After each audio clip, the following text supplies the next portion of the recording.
Hello and welcome to this second video on my series of restoring an old gypsy wagon. In this video I'm going to prepare the stocks.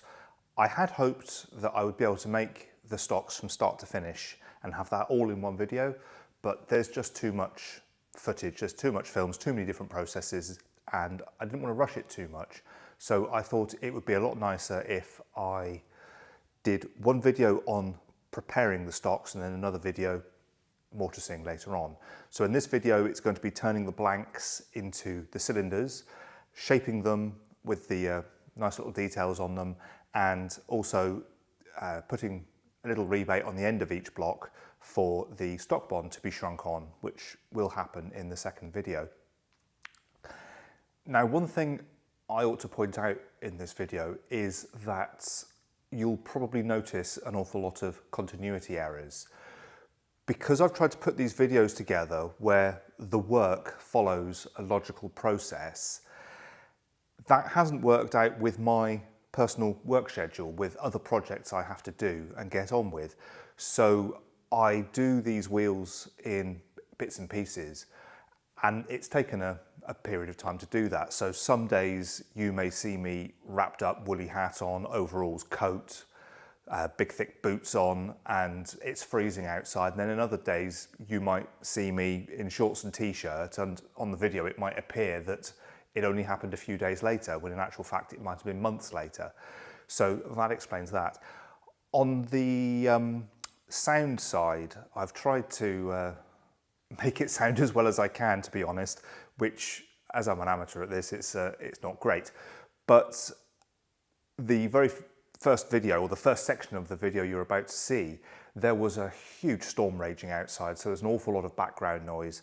And after that, there were 300 cows just behind that wall for the winter, and then after the cows were the sheep, which then had all their lambs. So there's a lot of animal noises in the background, so you just have to forgive me for that. So I was very lucky recently when the family of a local wheelwright who died quite a few years ago, clearing out his workshop, and they offered me a load of blocks of elm. So I got 10 of these. They vary from about 9.5 inches to 12 inches in diameter, which will be perfect for the stocks on these wagon wheels. They do have a little bit of woodworm on them, but most of that I think will be turned off. And also traditionally I think elm would have been laid down for a long time to season before being turned into wagon wheel hubs or carriage hubs, and it's almost inevitable. I think even back in the day there might have been a little bit of worm. So anyway, hopefully most of it will be cut out. But one problem I've got with my little lathe for these particular wagon hubs, they are a little bit big. This will swing 12 inches, but some of the blocks I've got are more than 12 inches in diameter. So in order for me to turn them by hand, I need to reduce them, because I can't swing 12 inches over the normal tool post. So a suggestion of a friend was to make a jig up, a frame, so I can use a router above the lathe bed to make a perfect cylinder. And then after that, once I've reduced it in size a bit, I should be able to get this underneath to do the curved features on the ends of the stocks. But we'll see how it goes.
This is the near side front wheel, and next job is taking off the stock bonds here and here.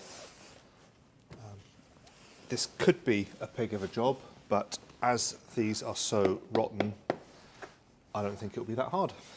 Fingers crossed.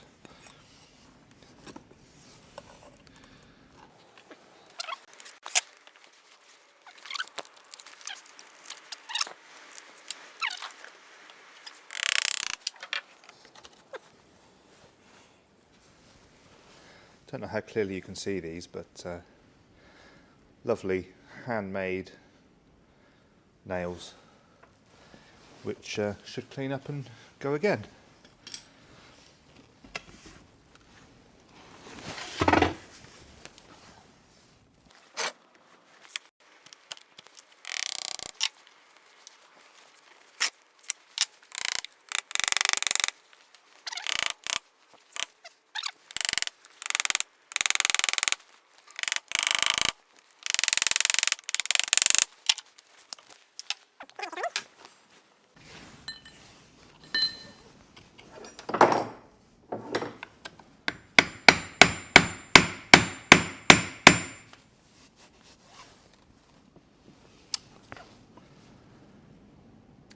This may take a bit of time.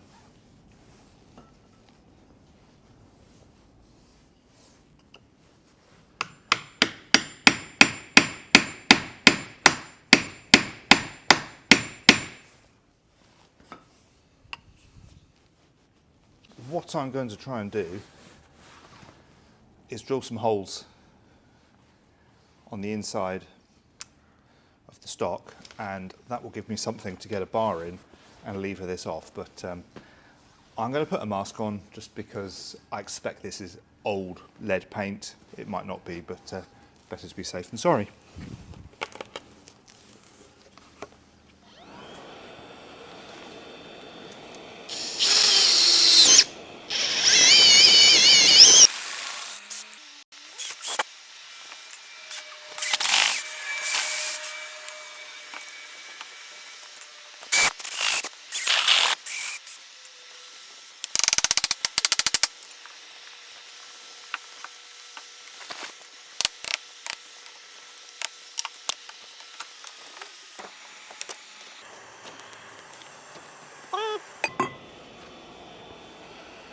Success.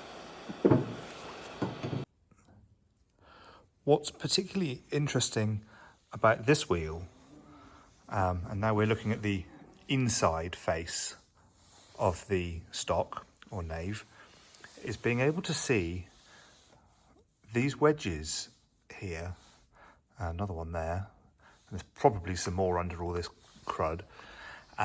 This is what would have been done by the original wheelwright to true up the boxing. So this is the cast iron sleeve or boxing that runs on the axle arm, and hammering these wedges in adjusts the position of this a little bit left, right, up or down, whatever is necessary to make this wheel run true. So this is the very old way of balancing a wheel. Similar kind of thing that you would do on a modern wheel now, although on a modern car wheel you'd use weights to make the wheel run true. To make it run well, you would have hammered in wedges, which is nice to see. There probably is this on all of these wheels. This is one I drilled out earlier to try and get it, but I've not had much of a poke around on this one, but I'm sure there are wedges in there somewhere to true it up. So, having measured the stocks or naves, next job is to put on the stock bonds. This particular one was loose. That had come off one of the wheels that had completely rotted away. So that will go there. So the next job is to turn the ends of the stock down to fit these. Now, I don't know how clear this is on the film, but these are tapered, they're conical. So on the outside, the larger of the diameters, we have just over about 7¼ inches, and on the narrow diameter we have what looks by eye to be about 1/4 inch less.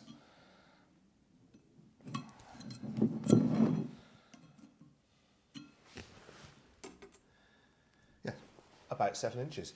So roughly 1/4 inch. I need to turn my little shoulder down to the large diameter to begin with, or just ever so slightly over the large diameter, so that I can heat these up hot and shrink them on. I don't want these to be a loose fit. They've got to be just so as I can't get them on.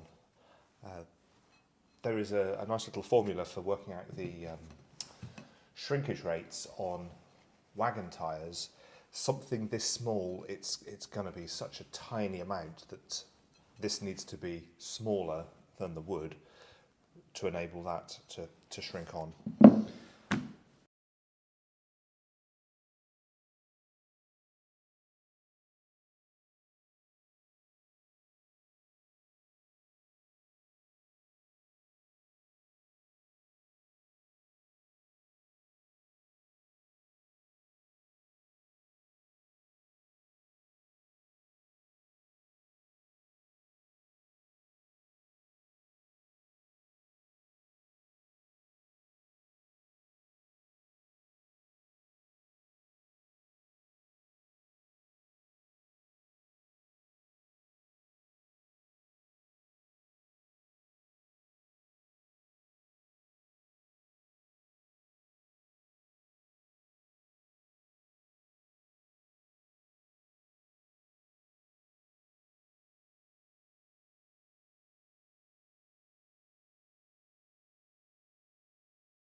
It's no doubt obvious that I'm thoroughly abusing this little lathe. This is a little hobby lathe. It's not designed for spinning huge great pieces of wood like this, but the reason I use it is basically I don't use a lathe often enough to warrant the cost of a big new one. It would be lovely to have a massive lathe, or even an engineer's lathe that would swing 12 inches, make this an awful lot easier, but I'm not a hobby wood turner, and I use this so little as to, I can't justify buying a big one as much as I would love one. And you've probably noticed it shaking and wobbling around because as heavy as it is, it's still not strong enough really, or not big enough or heavy enough for these huge blanks, despite it being really solidly clamped to the bench and the bench being bolted to the floor. You've probably seen it shaking about a few times when I turn it off, but anyway, it's the tool I've got, and it's the tool I've got to make use, and if I kill it one day, then I might get a bigger one, but for the time being, this will have to do. If you've got this far, thank you very much for joining me on this little adventure. Feel free to like and subscribe if you've learnt anything or found it interesting. It's great to know that there might be somebody else out there in the world who's interested in these old vehicles. As I mentioned at the beginning of the video, the next one is going to have the mortising of the stocks and the shrinking on of the iron stock bonds, and depending on how much footage I can get or how long that video takes to put together, there may be some stock preparation as well for the spokes. So Do join me in the next video. Not entirely sure when that will be released, but hopefully not too far from now. And again, thank you for watching and see you next time.